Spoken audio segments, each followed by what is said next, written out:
বিভূতিভূষণ বন্দ্যোপাধ্যায়ের লেখা তাল নবমী ছোটবেলায় আমরা হয়তো অনেকেই পড়েছি, কিন্তু আজ আমরা গল্পটা শুধু পড়ব না, যেন চোখের সামনে দেখব।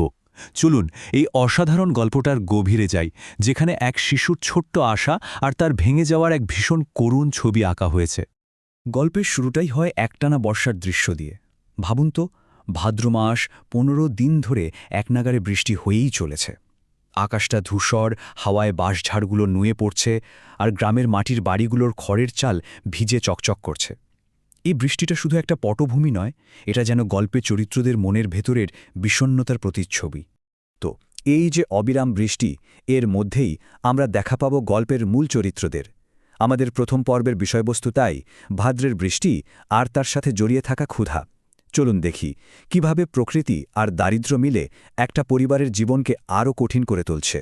ক্ষুদিরাম ভট্টাচার্যের বাড়ি। অন্ধকার, স্যাঁতসেঁতে একটা মাটির ঘর। আর সেই ঘরে টানা দুদিন উনুন জ্বলেনি। কারণ এই বর্ষায় কাজ বন্ধ, আয়ও বন্ধ।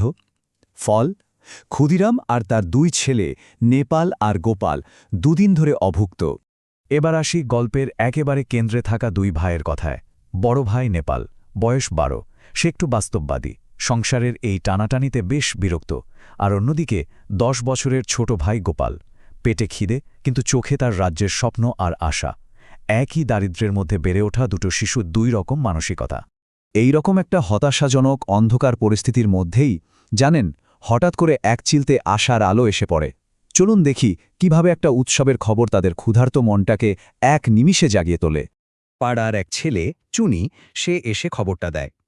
বলে যে জটি পিসিমার বাড়িতে তাল নবমীর বিরাট আয়োজন হচ্ছে। তার মাও সেখানে ডাল বাটতে গেছে। আর এই একটা কথায় নেপাল আর গোপালের জীবনে যেন এক নতুন স্বপ্নের দরজা খুলে দেয়। খবরটা শুনেই দুই ভাইয়ের মনে একটাই সরল শিশুসুলভ প্রশ্ন, আমাদেরও নেমন্তন্ন করবে তো? আর চুনি খুব জোর দিয়ে বলে, আরে গায়ের সবাইকে যখন বলবে, তোদের বাদ দেবে নাকি? ব্যাস, এই একটা কথাই যেন ওদের সব খিদে, সব কষ্ট ভুলিয়ে দেয়। আর এখান থেকেই গল্পের সবচেয়ে সুন্দর আর করুণ অংশটা শুরু হয়।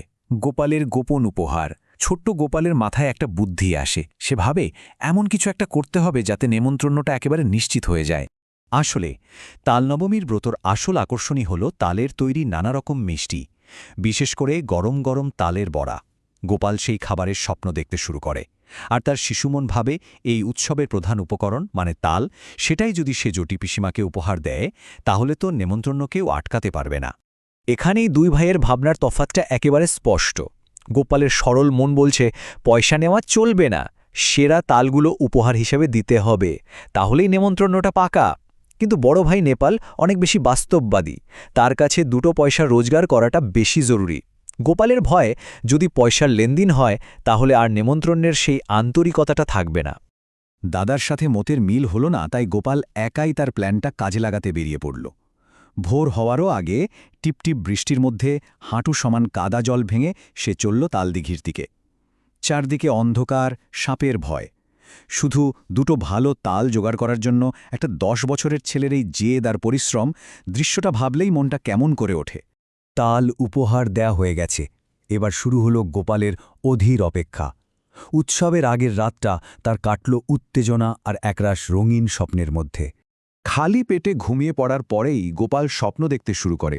সে দেখছে জটি পিসিমার বাড়িতে পাত পেরে খেতে বসেছে সে, আর তাকে যত্ন করে গরম গরম কাঁকড়ার ডাল দেওয়া হচ্ছে। এরপর তার পাতে আসছে তালের পিটুলি। যে তাল সে নিজে কষ্ট করে কুড়িয়ে এনে দিয়েছে, সেই তালেরই মিষ্টি পিঠে। তার ছোট্ট মনটা খুশিতে ভরে উঠছে, তার উপহারটা কাজে লেগেছে।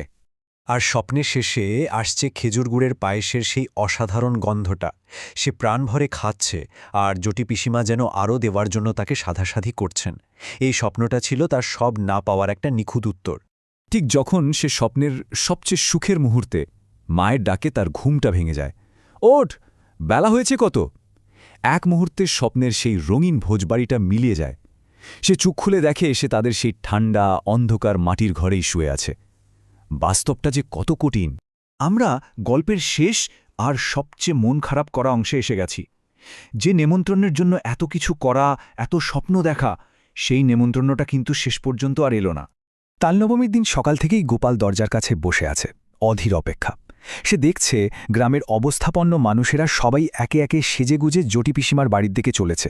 জগবন্ধু চক্রবর্তী, রাখাল রায়, নবীন ভট্টাচার্য সবাই যাচ্ছে। শুধু তাদের বাড়ি থেকেই কেউ ডাকতে আসে না। সকাল গড়িয়ে দুপুর হয়, দুপুর গড়িয়ে বিকেল, তার আশাও একটু একটু করে নিভে আসতে থাকে। দিনের শেষে পাড়ার আর একটা ছেলে এসে কঠিন সত্যিটা বলে দেয়, জানায় জটি পিসিমা তো সবাইকে বলেননি, গরিবদের বাদ দিয়ে শুধু বেছে বেছে বড়লোকদের নিমন্ত্রণ করেছেন। এই কথাটা গোপালের ছোট্ট বুকে একটা বজ্রাঘাতের মতো এসে লাগে। এটা শুধু একটা নেমন্ত্রণ না পাওয়া নয়, এটা ছিল তার জীবনের প্রথম সামাজিক বৈষম্যের ধাক্কা। দুটো ছবি একবার পাশাপাশি ভাবুন। একদিকে জটি পিসিমার বাড়ি, যেখানে উৎসব, আলো, হাসি, গল্প আর গরম খাবারের গন্ধ। আর ঠিক তার উল্টো দিকে নিজের বাড়ির সামনে গোপালের নীরব অপেক্ষা। পথের দিকে তাকিয়ে থাকতে থাকতে তার চোখ দুটো জলে ঝাপসা হয়ে আসছে। দুটো পৃথিবীর মধ্যে কি বিশাল, নিষ্ঠুর একটা দেওয়াল। গল্পের শেষে গোপালের মনে আর কোনো আশা বেঁচে থাকে না। তার সরল বিশ্বাসটা ভেঙে টুকরো টুকরো হয়ে যায়। তার মনটা ভরে ওঠে তীব্র রাগ, অভিমান আর একটা গভীর হতাশায়। সে এই অবিচারের কোনো কারণ খুঁজে পায় না। আর এখানেই যেন তার শৈশবের সেই নিষ্পাপ পৃথিবীর মৃত্যু ঘটে। এই পুরো গল্পটা শোনার পর শেষে একটাই প্রশ্ন থেকে যায়, একটা শিশুর ভেঙে যাওয়া স্বপ্নের দাম কত? বিভূতিভূষণ এর কোনো উত্তর আমাদের দেননি। প্রশ্নটা তিনি আমাদের সবার জন্য রেখে গেছেন, যা আজও আমাদের ভাবায়।